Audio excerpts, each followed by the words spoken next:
Welcome back. We have a group of beef producers here with me sharing their insights, concerns, and ideas about challenges and opportunities in today's beef industry. You know, recently I read an article from economists up in North Dakota suggesting that between the top 40% cow-calf producers and the bottom 40%, there's over $300 of profit difference. So as we think about the opportunities, there's opportunities for a lot of us to either shave costs or create more value on the backside. And I guess the first question I would ask you, Sasha, as you think about finding ways to improve the cost side of the equation, what would you tell your fellow producers? Flexibility is the key. You have to be flexible. For example, we row crop. So when corn's good, we harvest it, we sell the corn. But last year we were dry. So the hay suffered and the corn suffered. So instead of selling the corn, we chopped the corn and fed it to the cattle. It just made more sense for us. So you always have to be flexible. And Craig, you were talking about some things that are happening in Nebraska, a little different models as we think about the cow-calf industry. Share more about that. Well, you know, there's been a lot of work done on, when the drought came, there's a lot of work done on Drylot and cows. And we're going to actually, in our operation this year, because of the high price of grass and transportation, we're going to actually keep some of our older cows home, and we're going to use a modified Drylot system where the calves can go out and we're going to actually turn bulls in with those cows, and then we're going to analyze whether those cows are worth anything as bred or if they need to be harvested, and we'd wean the calves. So we want to keep the cattle in production for one more turn so we can get one more calf crop, but we're going to analyze that and see if that works, because it's all about adapting to change, and when we go through these tough times, a lot of things we implement into our new systems, we learn a lot, okay? All right, challenges always create opportunities.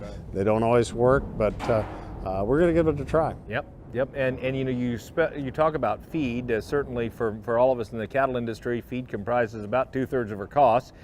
Dan, let's talk forage for a minute. What's your read on the forage supplies, and what should we look forward to from a hay standpoint in the year ahead?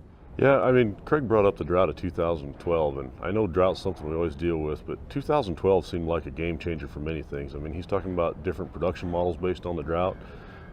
In the West in 2012, many of us were kind of caught flat-footed, and we sure didn't have a plan, so we definitely learned that we need a plan. But you know, the last few months we've seen good moisture in the West. We've even seen some relief out west in California and Oregon and some of the places where we had some extreme drought.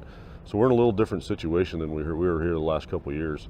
There's a lot of hay left over in the West, it seems like. There's a lot of feed still in piles, and it's some good snowfall in the mountains so far where I live, so we're actually in better shape than we have been in a long time. But we also always in the back of our mind kind of remember 2012, and we have a little better plan going forward as to what we're going to do to respond to that. Absolutely.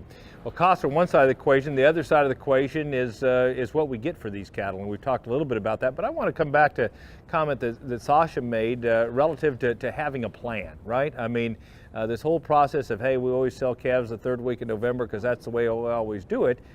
These times are, I think, challenges us all to create a marketing plan that maybe extends back into what kind of cattle we're creating that will provide us an opportunity for some incentives. Dan, your thoughts? Yeah, I agree. If we're going to go to all these steps to add extra value and do all these extra things to these cattle, I think it's really important that producers put together a marketing plan, because if you're going to do that work and put this story on those cattle, and Craig ultimately wants that story, so we got to figure out a way to market those cattle to where that story gets conveyed. And if you're marketing the way you always did and the way Grandpa did, then you're doing all that and you're probably not going to receive the value for it. So you got to come up with a plan to be able to get rid of those cattle and to the people that you can transfer the information to and get rewarded for what you're doing. Yeah, and this doesn't just end at the cow-calf level. It also extends all the way through stocker and feedlot operators. What guidance would you give people relative to creating marketing plans? Always have the end in mind. Okay. Okay.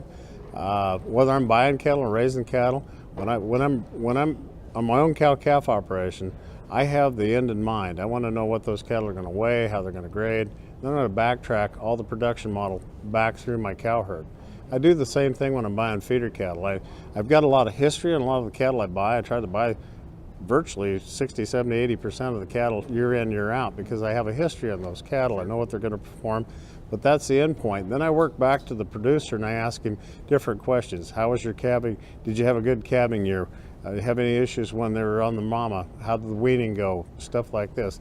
I'm backtracking all the way because I'm one of these gate to plate. I look at the whole thing, and you know, everybody handles this beef animal along the way, and the better we do it all the way through, the less surprises we have at the end, the better results we have when we present that beef steak out there to whoever's going to consume it. Even though we're a fragmented industry, we can gain some value by being aligned, being coordinated, finding some way that we save each other money and make each other money in a integrated, or I should say a coordinated system.